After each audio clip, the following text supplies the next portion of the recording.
Welcome to our Free Speech Zone, where we do a deep dive into trauma and reintegration. This is Combat Citizen.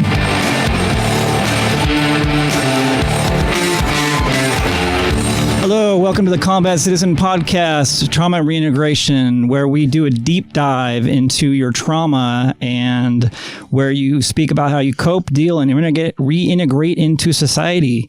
So we got our guest here, Ryan Harris. Thank you for coming. Of course, man. What's up? Yeah. So just to start out, let's tell us a little bit about yourself. I was active duty Army. Joined when I was 19 as a 68 Whiskey combat medic. Or healthcare specialist. Healthcare specialist, yeah. Served with 2nd Battalion, 27th Infantry, the Wolfhounds, no fear. Nice. That's at a 25th Infantry Division in Schofield Barracks, Hawaii. I got lucky with that one. So nice. Okay. Yeah. It's kind of rough. First duty station being, 10 minutes away from North Shore. Well, it's pretty much the duty station that most people want is to be in Hawaii. Yeah, actually, when I was in AIT, we came down on our orders, and one of my cadre, he was super pissed because he'd been trying to get with the 25th for his whole career. God, I can see that happening. Yeah, I was definitely the volunteer for some really shitty medical training. So how was your basic in AIT? How'd that go? Basic was easy, man. I just stayed out of trouble and didn't really do anything other than what they told me to do. Sure. And I did basic at Fort Sill. I was the last all-male class to go through Fort Sill. Then went to Fort Sam Houston, did my AIT, which was, I liken it to my college. You know what I mean? Just drinking and bad decisions and trying to study and pass classes. But it was fun. It was a good time. San Antonio was cool. But everything that made me a soldier really happened like after, due to leadership. Yeah. When you actually got to your duty station and all that. Yeah. Nice. Yeah. We, my basic was crazy anyways, but I found out that if you stay out of trouble, you're fine. Yeah, man. At the very end of basic, they do the whole graduation ceremony and all that shit. And my drill sergeant was like, Private Harris, who the hell is, are you even in my platoon? And I'm like, yeah. He's like, how do I not know you? I'm like, I guess I did a good job. I've kept a low profile. Yeah, I did all right, I guess. And he's like, I just don't know how I don't know you. I'm like, well, you did fire me from squad leader once, because they made me squad leader, and it was during our FXT, and I made a bad decision. Apparently, I thought it was a great decision at the time, and he fired me just boom, and I'm like, well, fuck, all right. Fair enough. Hey, you know what? It's a lot of times you're not meant to be a squad leader for a long period of time anyways. You're cycling through people. Yeah. And I guess that was part of it too, is, that's part of the training is where they want you to, obviously they want everybody to get into that leadership role, but also know failure and kind of accept failure. Yeah. Because if you know failure, then you know how to kind of, adjust. Exactly. Fix it. And also be able to help anybody else out that you're a leader over of too. Exactly. Nice. Yeah, we let's see. I ended up being a squad leader in AIT, but I didn't necessarily be in basic training. Yeah, I didn't want to do that shit in AIT. Fuck. I didn't want to do that shit in AIT. We had some fucked up people in both basic and AIT, because I had like 20 people that went from basic and then with me to AIT. Okay. So it was like, I don't know, it was a lot of shit bags. Like a lot of people that were just you know what? I'm just gonna try to I don't know, make people. It was weird because they were really trying to make other people get in trouble. That's fucked up. Yeah, it was stupid. It was like, what the fuck? Like there's one time where we actually came back from Chow, and we had to all line up and wait for the drill sergeants to come out. And one of the times I'm standing in line and they're just like, I don't know, saying stupid shit. And finally I just say, you know what, fuck it. And I literally walked to the barracks by myself. That's a bold move, Cotton. That is a bold move. God, my cadre would have shit all over themselves if I just was like, nah, I'm done here, and just walked. Oh my God. Oh God, yeah, I know. I was wondering if I would get anything for it, but I didn't. Like I literally got back to the barracks and about, I don't know, I don't know, 15, 20 minutes later or something like that, they already ended up getting back. And of course they were pissed at me. Not the drill sergeants though. The drill sergeants didn't even say a word to me, which I was surprised. I'm like, they probably understood, man. Yeah. I was like, you know what? You guys are fucking stupid. Like, why the fuck are we doing this? So, yeah, I don't know. I just, so when we initially talked, what intrigued you about basically getting on the podcast? I mean, obviously, you know, you kind of told me about it. Andy told me about it. And I, go Andy. You know, I had a really tough time adjusting, because I've realized, and I've been thinking about it, you know, there's 3 major transitions for every combat vet. Okay. You know, you have your civilian to military, sure, which, let's face it, it's fucking cake. I mean, it's easy as shit. You show up where you are told to show up, wearing what you're told to wear at what time you're told to be there. Sure. Easy peasy. Then you have your transition from combat to garrison. Okay. When you leave deployment, you leave a war zone that you've been in for a year plus. Yeah. Or for the sissies now, 9 months. Yeah. Fucking, you're there for a year. You're getting shot at. You're going through some really terrible shit in some cases. You know, like your mind is accustomed to a different thing, and then you come back to garrison life, and the Army, at least, I don't know about the other branches, they just expect you to just, you know, Charlie Mike and keep going. They gave us 3 weeks when we got back from deployment. Yeah, I mean, we had a 30-day block leave, but I mean, even that, like 30-day block leave, I mean, shit, I got home and I had a daughter. I was newly 21. Like, I turned 21 when, like, 2 weeks after I landed in Afghanistan. So it was like, you know, I didn't get to do all that hood rat shit that everybody gets to do when they turn 21. So I was trying to do that while balancing a daughter, while balancing my own. You got to be responsible. Yeah. And like my own, like trying to figure out my own like mental state. Right. And then telling all of my infantrymen, because as a medic, like you can't be weak. So I'm not going to sit there and be like, but I want to take care of my guys. So I'm like, hey, you should probably go to and they're looking health. up. They're looking up to you too. Exactly. So I'm sitting there. I'm like, hey, like you need to go to mental health. You need to go talk about some shit. And meanwhile, am I going to mental health? Hell no. No. God, no. Which is the wrong answer. Yeah. Wrong fucking answer. I was a medical readiness NCO. Okay. So I was the guy that I got back from deployment, and I actually was worried about everybody else. Yeah. And I kept working because I was full-time National Guard. So I kept working, but I had 3 weeks off, got back in there, and then started doing, you know, garrison and whatever else, you know. So medical readiness NCO, you were that asshole that always sent me emails talking about my platoon's PHA wasn't up. Yeah, I was that fucker. God damn it. I was that one that was always on your ass about, you know what, you got to do things. Yeah. I thought we could be friends. No, we could probably be better friends now that you know that. Probably. I mean, now there's that honesty. Yeah, you know, like, now I can just be like, well, have a good day. Yeah, sure. I was that guy. Okay. I swear to Christ, if I get an email from you after this podcast, I'm gonna fucking chuck my computer across the room. No, there's no emails. No emails at all. But yeah, so you get back from deployment, and the military just expects you to Charlie Mike and keep going, all while you're trying to work through your own shit. And then that one's tough. Like that one's really hard, but it's not as hard because you have all those guys that you went through all that shit with right next to you. Yeah, you have the support. Yeah. Then you get out. And then you're fucked. And then you're just like, all right, well, I'm ready for the world. Fuck, this is worse than the Army. I'm like, dude, I thought when I got out, I was like, dude, I'm going to power fuck life. Like, I'm just going to do everything right. I'm going to kill it and it's going to be awesome. No. And then I start a job and get fired 2 weeks later because I'm too inappropriate.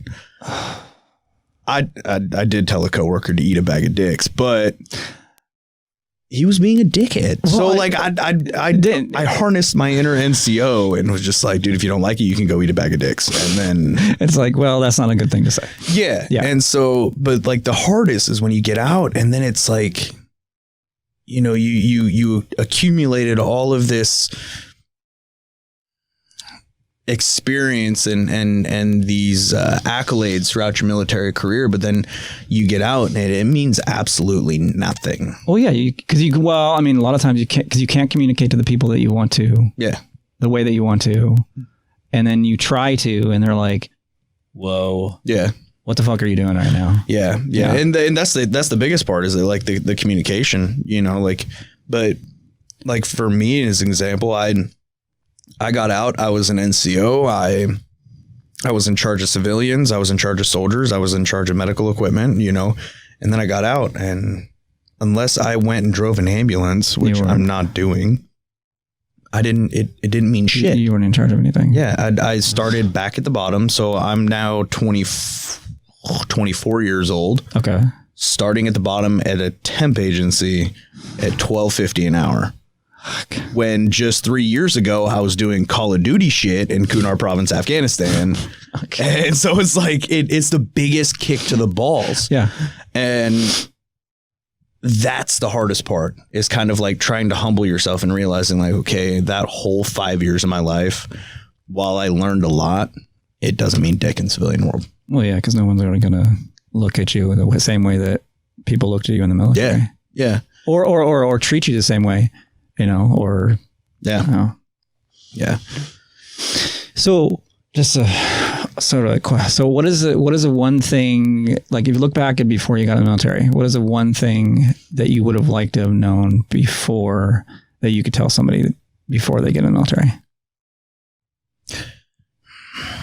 And you can think about it. You can probably do your research on not only the career field you want to go into, but how hard it is to get promoted in that career field.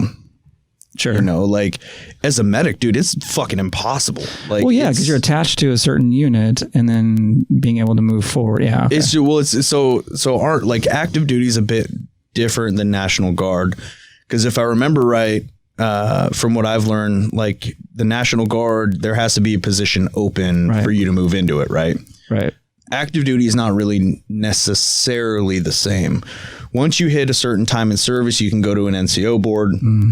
Once you pass that NCO board, then you have to make points. Right. And points, you know, are accumulated from, you know, ALC, BLC, deployments, PT score. Yeah. A bunch of things. Yeah. Moto shit. And once you hit points, you're promoted. Like it doesn't matter if there's necessarily a position open, but you're still promoted. But you're promoted to that rank. National Guard's a little different than that. Yeah. However, each MOS has its own requirement for points. So like for me, I think at the time, like max points was like 800 for E4 to E5. Okay. And to get promoted as a medic at the time when I got my promotable status, the points to get promoted from E4 to E5 was like 780. So it was like, but then infantry, they were promoting the biggest fucking ding dongs that I've ever met in my goddamn life. Like people that just should not be leaders, but because they can run fast and shoot good, they're good enough to be able to get to lead soldiers. Yeah. So and that was kind of a kick, because it like you got to look at your career and the career path you want to go, whether or not you're just going to be a 4-year guy or if you're going to try to go the full 20. So what was your original thought process when you got in the military? Were you thinking career, or were you thinking just 4 years or whatnot? I didn't know. You didn't know? I had no idea. What motivated you to want to go in? I mean, what was your original process of thinking of going to the military? I mean, why did you want to go to the military? Let me just go with that. Let me just break it down. Honestly, to piss off an ex. Okay. So that's a good one. Okay. All right. So I always wanted to join the Army. Like, I grew up playing Army as a kid, just like we all did. Yeah. And I mentioned it to my high school girlfriend at the time. And she was this peace-loving hippie. And I shit you not, when I brought up, like, I want to join the Army, she went, how am I going to preach world peace when you carry a gun for a living? And my response was, because I'm going to go kill the fuckers that are preventing world peace from happening. And then you can have world peace. Yeah, like, it makes sense. And she's like, no, that just can't happen. And so one day I got really mad and just woke up and was like, I'm going to go join the Army today. They were like, the recruiter officer was like, fucking hey, all right, let's do this. Did you tell your recruiter that? Yeah, I did. I was just like, dude, you don't need to take me to Applebee's. You don't need to tell me about the Camaro. There's no conversation we need to have. Yeah, because, like just where do I sign, man? Where do I sign? Infantry. Let's fucking do this. So I got home because they took me to MEPS that day. Oh, like, geez. that day, because he didn't want to miss out on that. Yeah, he's got like this guy's motivated. Yeah, let's do this. He's already hooked. We don't need to explain anything to him. Come back and my mother goes, hey, how was your day? I was like, oh, pretty fucking good. Join the Army. She was like, ha ha ha, funny. I'm like, no, really though. Like, I leave for basic in June. She's like, what the? And wait, it was. So wait. So how long was it until when you enlisted and then you were leaving? I was still in high school when I enlisted. Okay. Yeah. So I had 6-7 months because I was a dummy and did a 5th year of school. I didn't like going to class. Okay. So I was already 18 when I was still in high school. So I didn't, it was easy for me to just go down there and it's easy enough. Enlist. You don't have to actually get any signatures or anything else from your parents. No, which, come to think about it, I probably should have. Yeah, probably would have been a good idea. But you know what? It's your own life. Life choices. Yeah, life choices. We all make them, I know. But yeah, no, I always wanted to join. It just kind of was that catalyst that made me say, fuck it, I'm going to go do it. And I don't regret it. I don't regret it at all. Well, I mean, I'm sure you've experienced a lot of things and you've told me about some things. Yeah. But. Good and bad, like a lot of good, quite a bit of bad, mainly good though. Mainly good. Just a quick producer's note. Yeah. Do you regret getting out? Oh, that's a good one. Yeah. That's it's a tough one to think about that one. It is because you know what? No, I don't. Do you know why? Because I tried staying in. I went to my retention NCO and I was like, I wanted reclass from medic to infantry. I want to go do hood rat shit. I want to watch things go boom. Because after I got done being a line medic, they moved me to a clinic and that fucking blew dicks.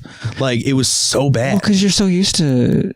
Yeah, I mean, I had to go from I'd go from hanging out with a bunch of dudes to civilian females. Which, let's face it, infantry dudes to civilian females. Like, dude, I understand. Yeah, like I used to be part of the 2162 in Springfield, so it was infantry, right? Mm-hmm. And then got out of doing full time and ended up going to 224. So here or in Albany. Did that for a little bit and then ended up moving to Salem for the MedCom there. And so it was literally going from infantry, not that I was like infantry. I mean, I was still 42 Alpha in the office. Yeah, I was still working with the guys.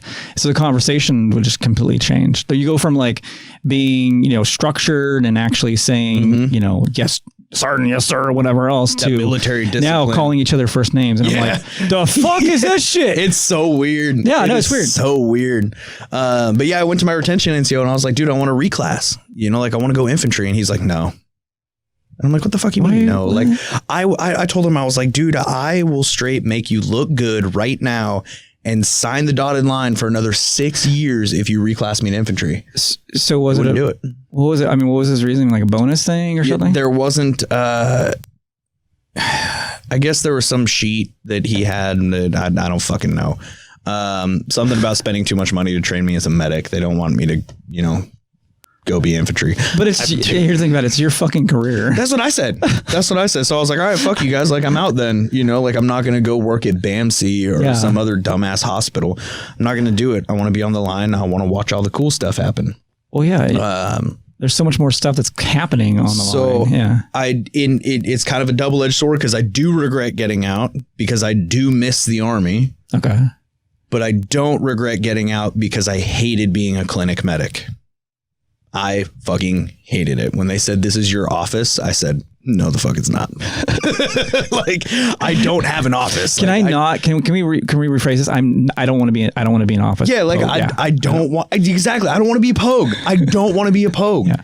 Like I was always a pogue, but I was my platoon's pogue. Yeah. You had your own thing. Yeah. And if anybody else called me a pogue, my platoon would beat the living dog shit out of you. Yeah.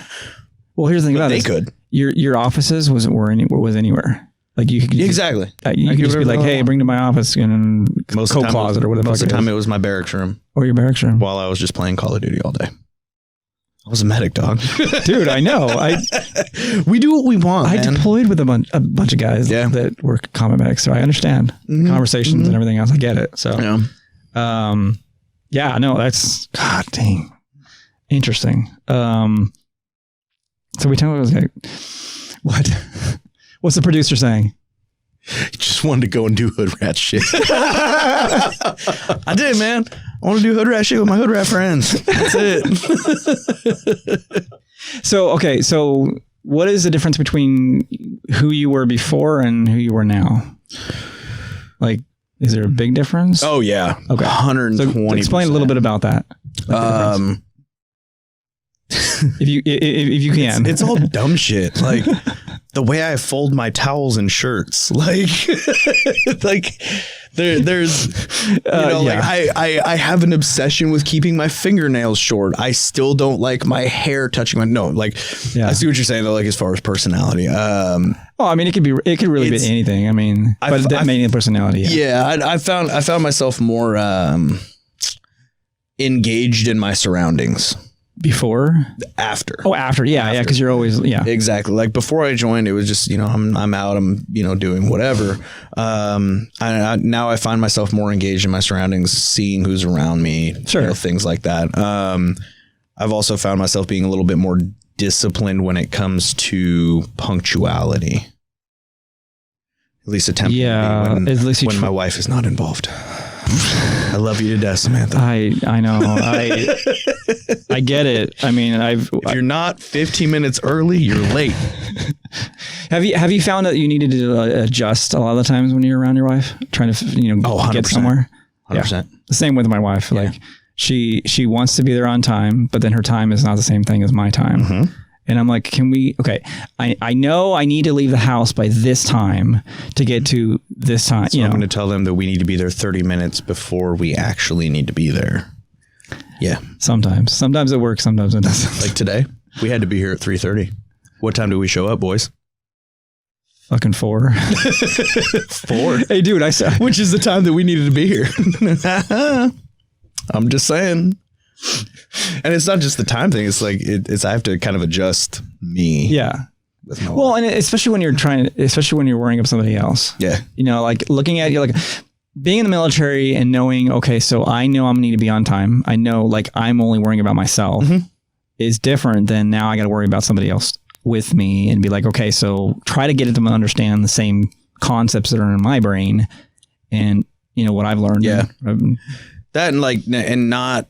Like we were kind of talking about it earlier, like how you speak. Yeah. Like that's Andy and I have had deep dive into the whole communication. Dude, it's so tough. Veterans have. Yeah. It's so tough because you go from just, controlling soldiers and being able to tell somebody that they can go eat a bag of dicks. Yeah. And it's totally fine. It's fine. Well, as long as it's not a female civilian, we just went over that. So have you done this? So have you been like, say like, you're in the yard or something, like whatever, when you're in the military and you had somebody you need to get their attention. Like they're like, what, 300, 400, 500 feet away from you or something like that. I mean, for me, like I can yell loud enough to be able to get across to somebody that's like really, really far away. And I did that to my wife one time. She was like, on the other side of a parking lot. And she's like, you could have just called me, bro. You could have just sent me a text. It's like the immediate reaction. Yeah. Like you're like, hey, hey, projecting it. Yeah, no, it's I haven't necessarily done that to my lady because I fear that she would fucking murder me. But I understand. I've done that to a few people at my workplace where I've just been like, listen here, fuckstick, from like across the yard. And yeah, there's been a couple times where I've gotten a little uppity with Sam and she's been like, listen, I'm not one of your soldiers. Yeah, don't. Like I'm your future wife. Like I'm not your soldier. You can't talk to me. And I'm like, well, just like the conversation we had before. That exactly. Yeah. Yeah. I had to apologize to my wife, and I'm like, I'm sorry, baby. This is what. Okay, this is the thought process that was going through my brain. Yeah. And she's like, I know. I understand. She's like, I get it, but you're still a dick. Like, yeah, but you have to be a dick to get stuff across sometimes. Exactly. Like, you just have to. Like literally, I do not, like, I run my own business now. Like, I don't work with anybody else. Specifically because, well, I mean, when I did work in the civilian sector after I got out of the military, it was fine for a little while until I actually wanted to fucking correct everybody and fucking, correct everything that's going on at the job site. Finally, I said, I'm doing my own thing, guys. Do you ever find yourself busting out the old knife? Oh, I yes. still do that shit. And yes. I'm like, I'll sit there and be like, listen. just put it away. I can't do that no more. Like, I can't. It's gotta holster that shit. A lot of times I do this, like when if I'm in a conversation, I'm like holding my hands, just working with it, because a lot of times I'll be like, yeah, oh god, yeah. Think about what's going through your brain. Like, I do that all the time. Yeah, I've also found myself, like, whenever I'm talking to one of my supervisors, I immediately go to parade rest. And I've been out for fucking 6 years, man. Sure. Yeah, I know it's ingrained in you. It pisses me off. Like, it makes me so mad. Because they're just in there, hey, we need this get done. And I'm like, damn it, no, God. You're like, please, just stop. Like, fucking military bearing, man. I understand that. Like, it was weird for me. Like, I actually worked with officers, like, so colonels, that kind of thing. I know. So I found out early on in my career that there was actually full-time National Guard. So I started doing that for a little bit. And then the office that I was in, because I came out of AIT and found out a couple months later that I could go do this, Anyway, so I was working full-time and found out there's a colonel that walked in the office. And I literally, like, I was just at attention. He's like, we don't do that here. And I'm like, don't do that here. Fuck. Now my brain's fucked. Yeah. And so I worked in the office like for 5 years, right? And then eventually moved to Springfield to be able to do that. And it was like this night and day. I'm working with infantry and everybody else is like, why aren't you at a fucking parade? I'm like, whoa, just fucking calm it down. Dude, and like going from that, like when I went to the clinic, I was a corporal, and that's like, let's face it, the worst rank in the Army. Yeah. Literally the worst. I don't know why anybody wants to be a corporal. I didn't want to be. It just got thrown on my chest. It was bullshit. That's what happens. Yeah. I was promotable for too long. They were like, here's some stripes. The last couple years, a couple guys, they got thrown the corporal. Fuck off me. They're like, why do I need it? Yeah. I don't want this. But, like, it gets to your head. And then, like, I got to this clinic and I had an E2 come up to me and just be like, hey, corporal, I need the, and I'm like, motherfucker, hey, corporal, just chilling. Like, what do we just back up? Like, you're just going to come into my office and just fucking, no. And I lost my shit. And so then my master sergeant comes down and he's like, hey, because he comes in my office and I snapped a parade rest. He's like, dude, listen, chill. Like, we're not in an infantry unit anymore. Can't do that. You're like, yeah. Yeah, I miss being in an infantry unit, though. The fuckery and shenanigans. Oh my God, it was fun. I had fun. Just fucking with people all day. So what is one of the big shenanigans that you ended up doing with people? Oh, buddy. Like how would you fuck with somebody? I'm just curious. Well, because I know there's a lot of different ways to fuck with people. I get it. So I had there was two brilliant ones that I absolutely fucking loved. Medics have the FLA as a field line ambulance, right? Yeah. At the time I was senior medic, had to do all the maintenance on one of the FLAs. I got 2 brand new privates. Guess who got to do all that maintenance? Them sons of bitches. And you know what I made sure they did? I made sure they swapped out the winter air for summer air and all the tires. God. Now, mind you, this is in Hawaii where it's fucking 75 to 85 degrees year round. Like, it doesn't matter. And so when they're sitting there, they're like, why do we need to do this? I'm like, well, like the summer air condenses or it expands. And so like when winter happens, that air will shrink and then the tires will be flatter. So you have to replace it with winter air. And I'm just straight faced as fuck the whole time. And they're like, Roger that, specialist. And so then my first sergeant comes up and sees these 2 brand new privates with this FLA up on jacks. He's like, what the fuck is going on here? And they're, Specialist Harris told me to replace it. And I ended up putting the air back in the tires and putting them back on the FLA. Worth it. 1,000% worth it. Next one was this private that I got. He was not in the Army long because he was a total pile of dog shit. Okay. We had these barracks that were old apartments, like they were old on-base family housing. Sure. And they had that like strip of grass in between each of the driveways. And all he had to do was mow this little strip of grass. He was the only one that lived in this apartment complex. Okay. Or in this little like apartment itself. Yeah. So my first sergeant came up to me and was like, Doc, your soldier is fucking up. And I'm like, God, like again, like this asshole 2 days prior wore his ACU poncho in PT gear before. And I'm just like, dude, he was a special boy. So he wouldn't mow his fucking lawn. Okay. This strip of grass. I went to him and I said, listen, blank, you need to mow this grass. And I find myself doing it. So I went to him. I was like, you need to mow this fucking grass, and he just didn't do it. Okay. And so then another week went by. First sergeant came up, Doc. Yeah. Grass still ain't mowed. So I went to, what is it, the MWR? Oh, you're National Guard. I think it's the MWR, whatever the fuck it is there on post where you get like the lawnmowers and shit like that. So I got a lawnmower.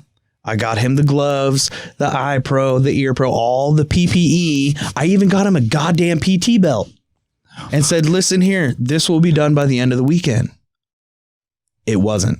And so then I'm like, all right, motherfucker, I got you. I called a couple of my buddies that were at the barracks. He was not there. He was down in Waikiki partying. Oh. Okay. Okay. All right, private. I gotcha. All right. You want to play games? I got games. I showed up at 06:30, pounding on his fucking door, yelling at him to get in uniform. This was on Monday, so it was a duty day. He just didn't have PT because he was a line medic. And I yelled at him to get into uniform. He got into uniform, and then I brought him outside, and I said, we're going to cut this grass. And he saw the lawnmower and everything, so he's like, God damn it. Started putting, I'm like, and he went to go start the lawnmower. I'm like, no, private, no. You don't get to use that. You had an opportunity to use that. And I brought out trauma shears. I don't know if you know trauma shears. They're about that fucking long. And I was like, you're going to cut this strip of grass, and I'm going to sit here in my lawn chair, and I'm going to drink my coffee. This was before the Army got soft. For anybody sitting there saying like, hazing, shut up. You're weak, and you're the reason it's the called Army's fucking failing. fun. Okay. Yeah, like I will tell you, it was great just sitting in that chair. Just all right. Please cut more. Keep going. You missed the blade. Like You need to go back. yeah, that was my favorite. And obviously, you know, like sending people for pricky sixes and ID10Ts, blinker fluid. Oh, yeah, you did the blinker fluid? Oh, fucking hell. Yes. Blinker fluid. I had a bunch of Riris in my platoon, man. I was able to do the blinker fluid all the time. The emissions checks with the trash bags. I always loved when I saw like brand new privates walking through the quad with duct tape trash bags just full of air. Oh my God. It was the best. I fucking missed the Army. God damn it. Whew. Wow. Yeah. Okay. Ain't the National Guard, buddy. We get real. Yeah, fuck. It was so funny, like the whole National Guard versus like Army thing. Like in basic training, of course, you know, everybody made fun of the National Guard. It was just this kind of a thing. But I don't know. I wasn't as bad. Like the National Guard wasn't as bad as I thought it would be. Like I got in because I mainly got in because literally I had to be able to work on my truck, and that was one of the branch I went into. Really? Yeah. No, I fucked my truck up, and it was at the it blew a rod. And so, of course, you know what I decided. What she said. Yeah, I know, right? Of course, what I fucking decided to do was go in as a tank mechanic, or track, tank, whatever, you know. But I got back to my unit. My unit's like, yeah, we don't have tracks. We don't have those. I'm like, you're fucking retarded. Let me see if I still have this meme. Okay. I really hope I have it. Yeah, we want to see this meme. Yeah, it's the fucking best, especially being that you're a nasty girl. Oh, here it is. What? Hey, producer Nick, do you have a Discord or something on that compooper? Can we? You can just send it to my Facebook. Send it to your Facebook. All right, cool. Yeah, actually, I think I already have, but I will send it again. I want to see this. It is fucking beautiful. Come on, man. Messenger. There we go. I'm still trying to figure out how to work my phone. I'm kind of a boomer. No, it's all good. We'll figure it out eventually. Oh my God. I got it right there. Oh.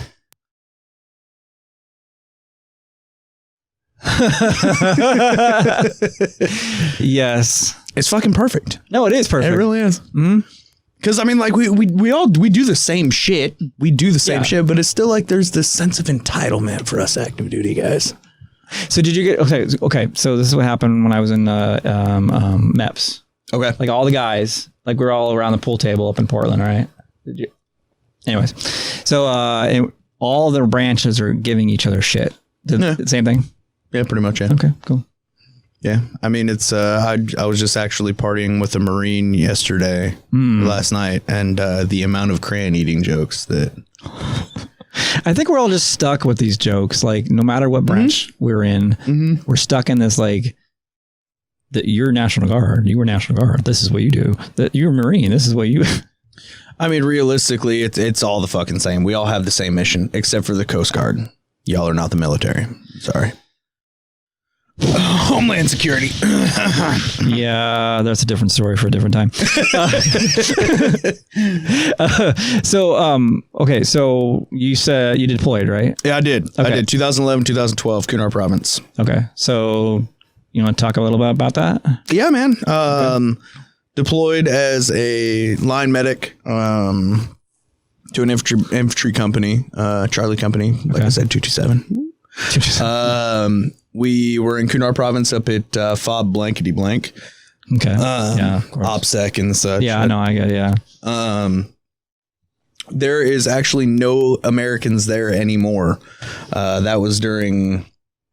We were one of the last units there because it was during Obama's big drawdown. Sure. Yeah. And that area was deemed too dangerous and not worth it.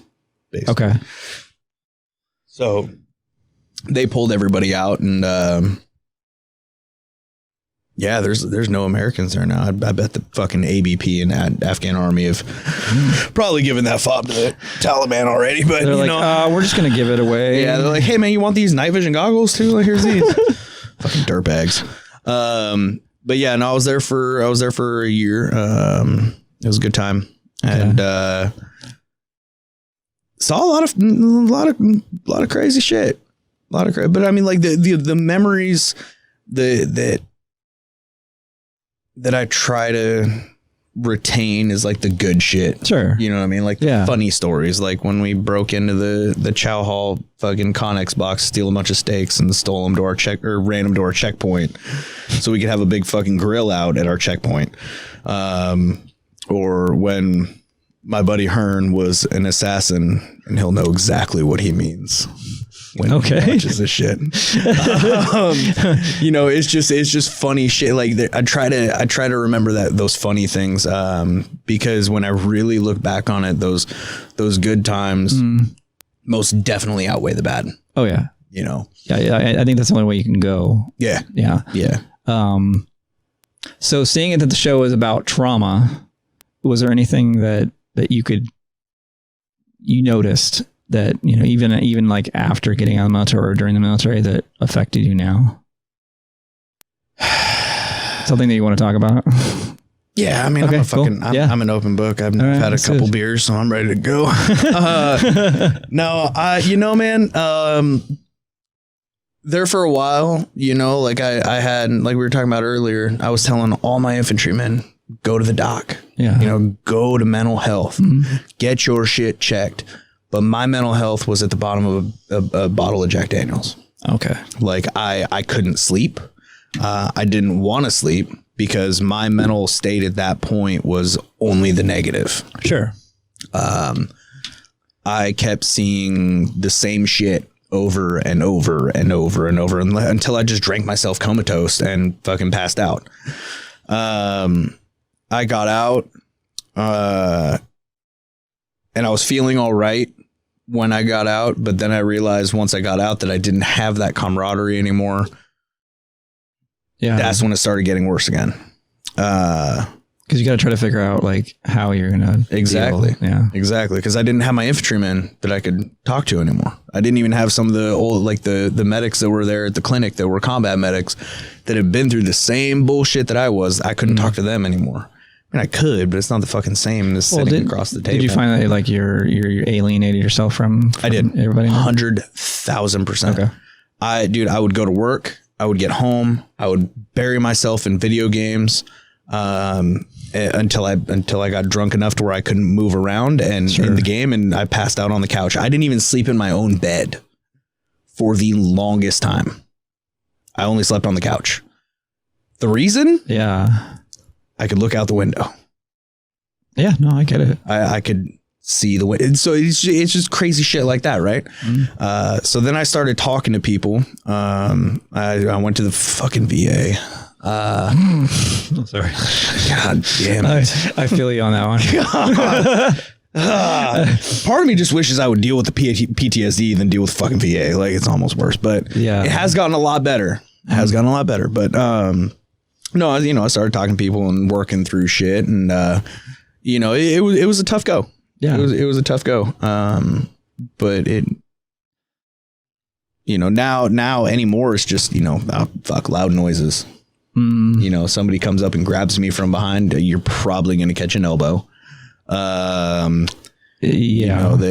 firecrackers unexpectedly, like 4th of July, fucking A, like, let's watch shit go boom. You know what I mean?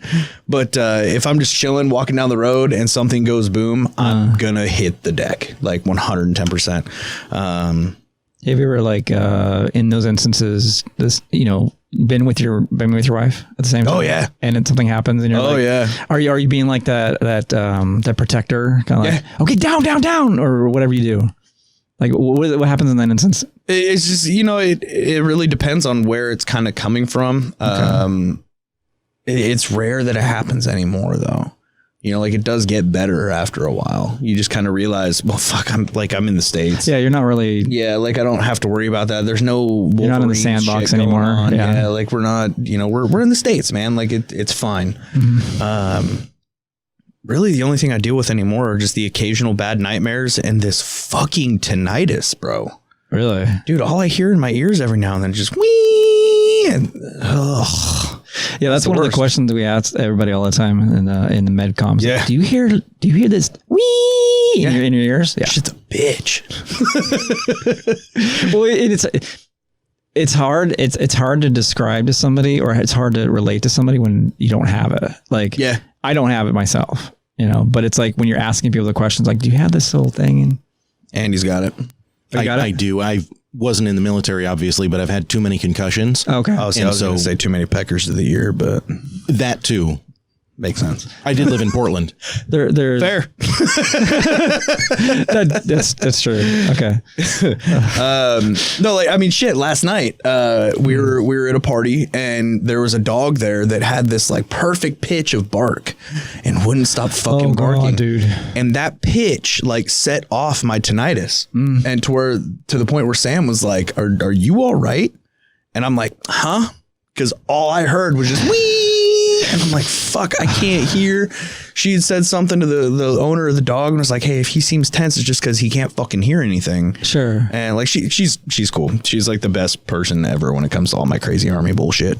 It's disorienting though. It is. It 100% People don't understand that, because when you're just hearing that, when you're driving and you have a bad bout of it, oh god, it's bad. And it can either be triggered by something or just come out of fucking nowhere. Oh my god, it is the worst. Mine is what I deal with is sound, like sound issue. Well, can't remember the word for it. Anyways, deal with sound sensitivity. Okay. So like it could be random sounds, like either high pitches or like really, really low, that will just instantly get me angry.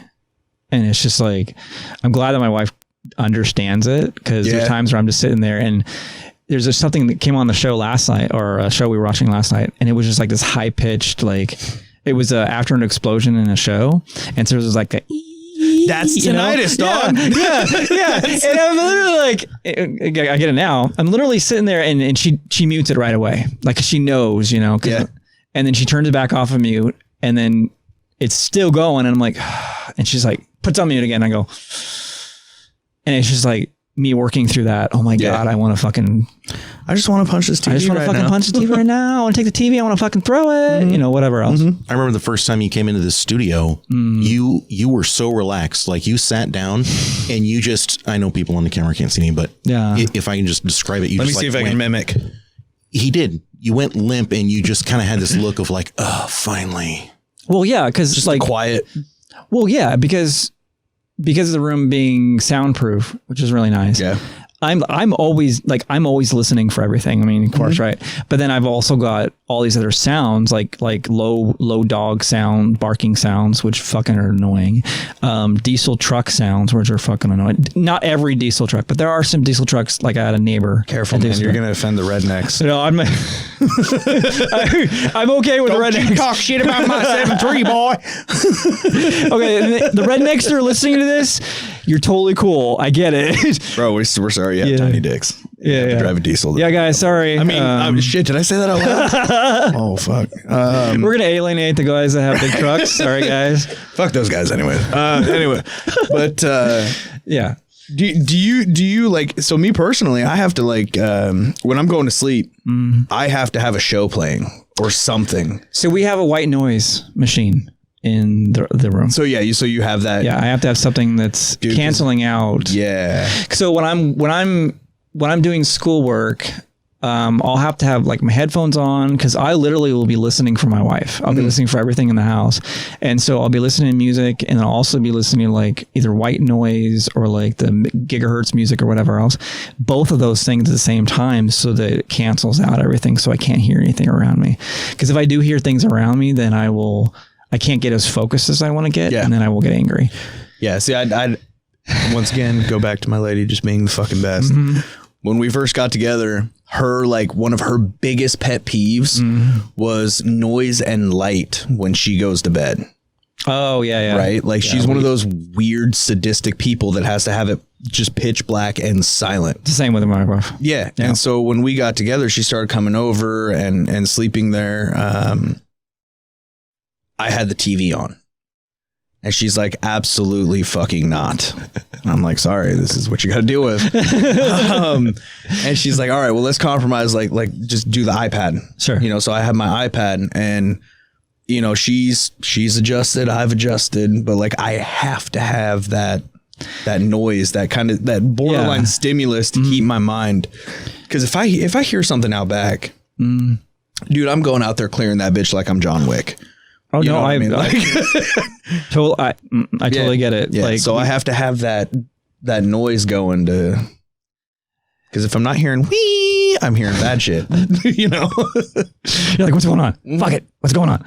Yeah, actually, Megan, my wife, she used to watch TV when in the room. We used to have a TV in there, and then finally we eventually got that out of there. But she still does it. Like she does her iPad and whatever else she looks at it. Yeah. But, and now, to be honest, like it's gotten to the point where if I go to sleep with my iPad and it's not at like damn near the lowest setting, it bothers me.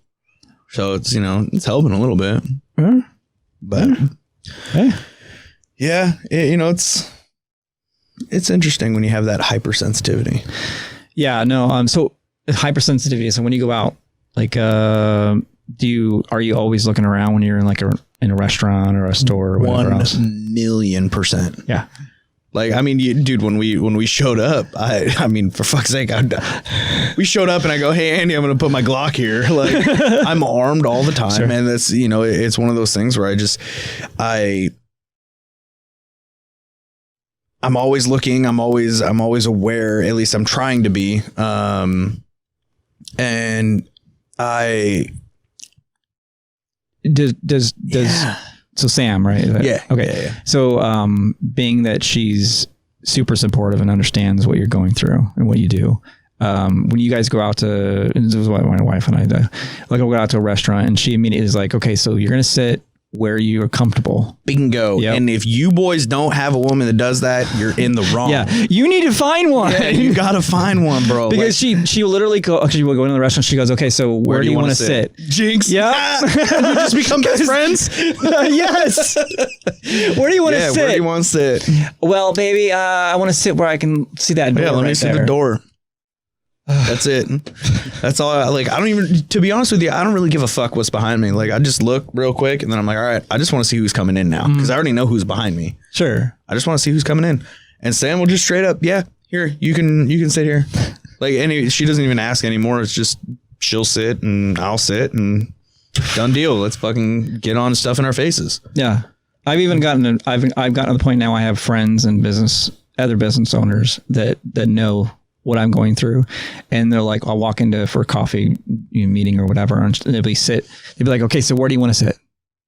I'm like, you know where I want to sit. Right. So, and they'll get to that point where they're just sitting so that I can see the door at all times, which is so nice. It's fucking wild, man. Like I don't,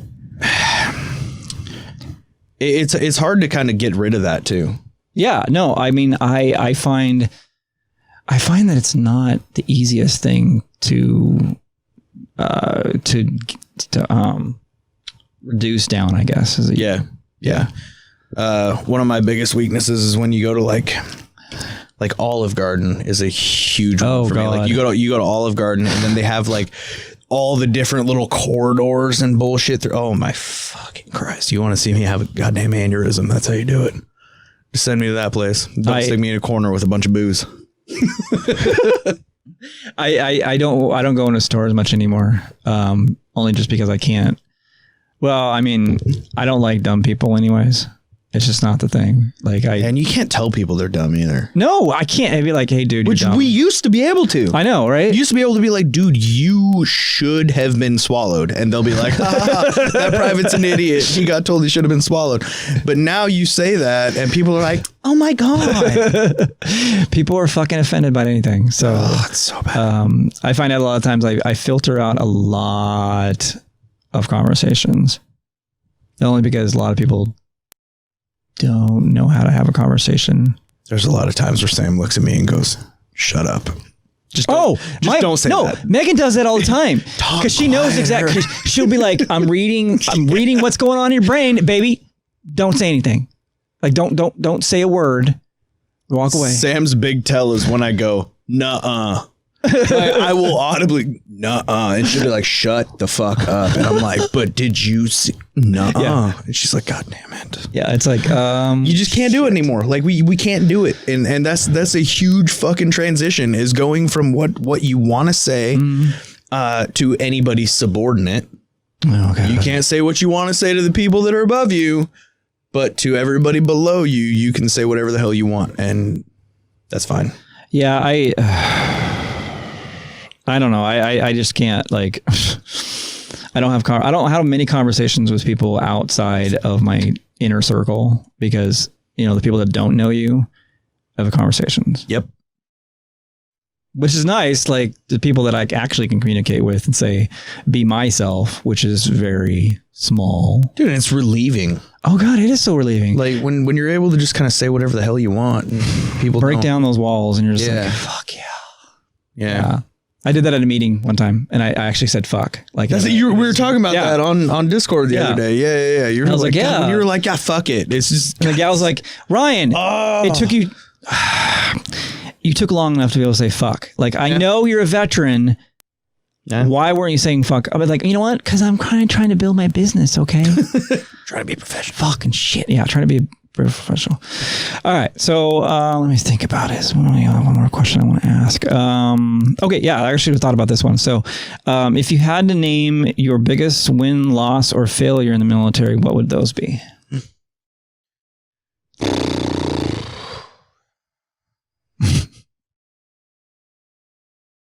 So my biggest win and loss are probably both the same. Okay. And I think I've told Andy this story. It was the time I got demoted. I had a soldier who was getting, I was senior medic, just got my E5. Okay. Okay. This is why I was saying that I was got out as corporal. Sure. So I just got 5 and I was senior medic, and I had I had an infantry soldier that had just had knee surgery. Okay. So obviously as a senior medic, I'm in charge of everybody in the company's overall health and well-being. Well, one of my junior medics came up and was like, hey, Sergeant, First Sergeant's trying to make this soldier go on this fucking 12-mile road march with 40 pounds of gear. And I'm like, he's still on profile. Yeah. Like he just had knee surgery like a month and a half ago. And so he's like, yeah, well, he's trying to make him go. And so I went to the First Sergeant's office, and the senior medic and First Sergeant, you're supposed to be homies. Yeah. Like you're supposed to be besties because you guys work directly together to ensure the overall health. So I went to him. I was like, hey, First Sergeant, I understand that you're wanting soldier so-and-so to go on this ruck march. He goes, absolutely. And I said, no. Like, I'm sorry, First Sergeant, but that's not an option. And he was like, well, he's going. So, and I'm like, well, he's fucking not. So that's that. Like, and as a medic, you have to really you have to grab your sack and just kind of tell people what it is sometimes, because they'll look at you and he'll look at you and be like, oh, you're just an E5, fuck off. But you're the leading rank in medical shit. Sure. So after a couple of bickering and arguing, I had told him, listen, First Sergeant, with all due respect, and I said, with all due respect, it's in the Geneva Conventions. It's in the and I said, with all due respect, what's your MOS? And he said an 11 Bravo, and I said, Roger. I'm 68 Whiskey. Let's stick to our respective MOSs, Roger. He's not going on this fucking ruck march at all. That's that. Well, then I got popped with disrespect and non-commissioned officer. That was the biggest failure. But the biggest win was the fact that that soldier did not go on that ruck march. Okay. So because it went all the way up to the battalion commander, and then it went to the brigade commander because they're knocking an NCO down from NCO back to lower enlisted. So it had to be approved through brigade. And the other biggest win is that it didn't get slapped on my ERB. Oh yeah, fuck yeah. So I still got my good conduct ribbon. Motherfucker. Yes. Wait, was that on deployment? No, this is after deployment. After deployment. This is when I thought I was invincible and Taliban couldn't get me, so neither could this mean First Sergeant with a lip full of Copenhagen. Yeah, I understand the whole disrespectful thing. Yeah. I was out of line. No. I'll get it, but he was a total cock. I did that to somebody. Like, being real here. I did that to somebody while I was on deployment to a guy that was back here in the States, and he wasn't getting me information that I needed. And I emailed him, hey, by the way, hey, Sergeant, I need that information. Why is it taking you so long? Needless to say, I came back in the next day and my E7 was like, Sergeant Stanton, bro, what the fuck are you doing? What the fuck are you doing? Like, you cannot talk to an NCO like that. I'm like, because he's not fucking doing his job. Just be like, dude, it was an email. It's not even real life. Yeah, it's an email. Come on. Like, it's not even real life. I didn't do that. Taliban did it. It's PsyOps. They're breaking down our ranks, sir. Just saying. God, I could totally make this like hours worth of content. I know, right? I'm like trying to think of all the shit that happened in my career. Yeah, okay. Because I had like, 10 years? 10 years? Mm-hmm. Fuck me. 10 years running. 10 years in. I mean, I did 5. But I mean, you were National Guard. Were you active the whole time? Like active National Guard the whole time? 8.5 years out of that. Okay. Yeah. Because they had the, was it, God, what's the fucking term for it? Anyways, it was a operational support, full-time operational support. And then they had another one, which was basically AGR, so Active Guard Reserve, which is what I transferred to. Yeah. But yeah, I mean, it was like 8.5 years. After a while, there's a lot of shit that happened, but we'll save that for another time. We'll save that for another time. God, what is it? Oh yeah. So we were talking about one more thing. We're talking about resources and that kind of thing, or like reaching out. So not the VA particularly, but Is there anything else that you have read? Like, I know there's I found out there's a lot of organizations out there. There's a lot, right, man. There's a lot. I mean, veterans are so well taken care of nowadays. I mean, thank God it's not like it was when we were in Vietnam. Yeah. You know, those poor bastards, you know, they were shit on when they came home from war. They didn't even really want to They didn't even know what the fuck was going on. Exactly. I mean, the VA is not a bad resource. And that's the thing that I want to tell people. Like, it's fucking stupid. It's like you're it's like you're dealing with the army all over again. But with civilians. Which is worse. But the VA is a really good resource. And especially when it comes to mental health. Mm-hmm. Like, if you need to talk to somebody, you call the VA and they will get you somebody to talk to. Oh yeah, they're just pretty responsive. Split, bro. Mm-hmm. Like, it is done.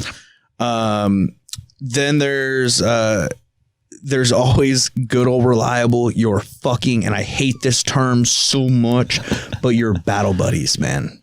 Oh, like if you talk to your friends, if you talk to the people that were there when the specific thing that's bothering you is going down, that helps. You know, and it's not even just that, man. Like, you don't even have to fucking talk to them about the bad shit. Just talk to them like you didn't even leave. Yeah. Well, and I think a lot of times people, they get out, and I did this on personal. Like, I got out and I stopped talking to anybody. Yeah. 100%. I was like, fuck all you guys. Yeah. And I'm like, I'm civilian now, you peasants. Get away from me. It's like, and then, you know, and then you're trying to reintegrate it. You're like, I think I need to talk to some people. Yeah. But then, like, because I personally reached out to Wounded Warrior Program and then a couple other things. Like, I actually talk weekly to a couple of guys in the, you know, but it's nice because, you know, we're talking about, like, going back to the conversational skills, you know, when you're talking to a civilian versus a military. And I didn't have that with people. Like, I couldn't fucking be like, hey, motherfucker, what the hell is going on? You know, I can't do this shit, right?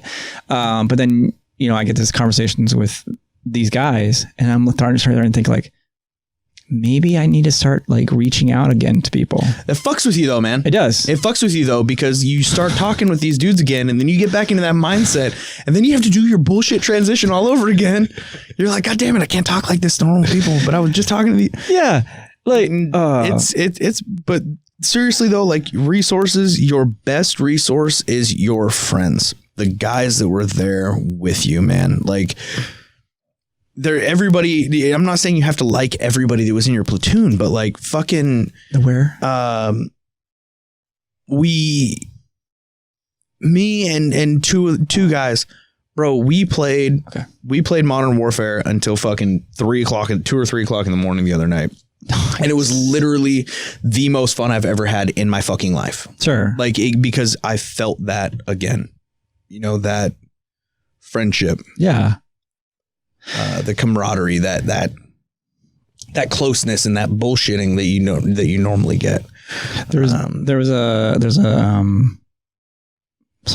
sergeant major now. Anyways, there's a guy that was my recruiter, and he's now a sergeant major, and I ended up, because he ended up doing business and everything else with him, and I had coffee with him one day, and I'm thinking business. Coffee. I know, right? I'm thinking business, but then, like, part of my conversational skill, like, I want to go get into the whole, you know. Yeah. Didn't exactly. Like, yo, your Applebee's trip fucked me up. Thanks, bro. Why are we with Starbucks right now? I ended up with a Camaro with a 33% interest rate and a fucking 2 divorces. All right, thanks, man. Sorry, I can't have a conversation with you right now. Right. Yeah. Yeah. So, God, is there anything else? So I'm trying to think of something I can. Yeah. Okay. I think we're good. Yeah. Cool. Anything that you want to, so here it is. We are a free speech zone. That is the one thing that we want to illustrate. Even if it's something that you find out that you want to say that don't necessarily want to be, you know, we can actually figure out something different to, you know, edit it out or whatever. I don't know what we're talking about, but is there anything that you want to talk about that you've always wanted to say, but never been able to say it? Oh yeah. Denver International Airport is a shield for the Illuminati. Lizard people are real and ROEs are bullshit. Okay. Let us kill the bad guys. Awesome. Done deal. All right. Well, Epstein didn't kill himself. Oh, and Epstein didn't kill himself. 100%. Epstein didn't kill himself. He did not kill himself at all. Oh, and Hillary's a hack. Hillary's a hack. Oh, and talk to your fucking friends, man. Like, that's one thing for real. Like, reach out. If you're a vet, fucking reach out, man. Yeah, like, because I don't know about you, but I've lost a lot of friends to suicide, and I myself have been right there. So, like, just reach out, man. Like, talk to people. Talk to the people that were there with you. Call the fucking VA. Call your mom. Call your ex-girlfriend. I don't fucking care. Talk to somebody that's going to bring you down off that ledge, because we cannot lose any more vets to suicide. None. No. None at all. I'm fucking over it. Yeah. Like, I am done. You were some of the strongest motherfuckers. You were able to make it through some of the hardest fucking training, and you're losing a battle to a temporary problem. Yeah. Like, fix it. Find somebody to fucking talk to. Fucking fix it. Reach out. I literally saw a something on Instagram that it was like, I don't know, 10 or 15 different places and resources that veterans can reach out to. They're all over the place. All you need to do is Google or ask. Yeah. That's it. Well, thank you for joining us on this podcast. Of course. Thanks for having me, man. Yeah, no, I appreciate the honesty. Yeah. So it's always good to have an honest conversation with another. Oh, yeah, for sure. For sure. Instead of a conversation with this feeling, you're like, am I going to offend somebody? Between this word and this word is fuck, but you don't say. Flavor enhancer. Sentence enhancer for sure. Okay. Okay. So on that note, I'm not perfect. You're not perfect, and we're all not perfect. But what is perfect is the battle box, which is a perfect way to carry any of your sensitive items. So where you can find this is actually battlebox.co. That's CO, not com.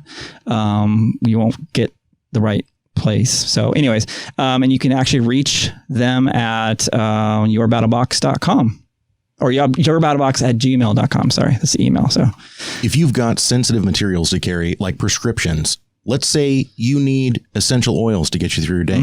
You need your pills to help you not kill anyone. You need your diabetic medication because you had too many Rip-Its in a row. BattleBox can carry those items for you. Battlebox.co. Go and get it today. Waterproof, shockproof. It's everything you need for all of your sensitive items. Battlebox.co. And on that note, thank you everybody for listening to the podcast. And also just make sure that you like and you subscribe so that you can keep following us and watching. So thank you again, and it's been a pleasure. I'm your host, Ryan Stanton, and this has been the Combat Citizen Trauma and Reintegration Podcast.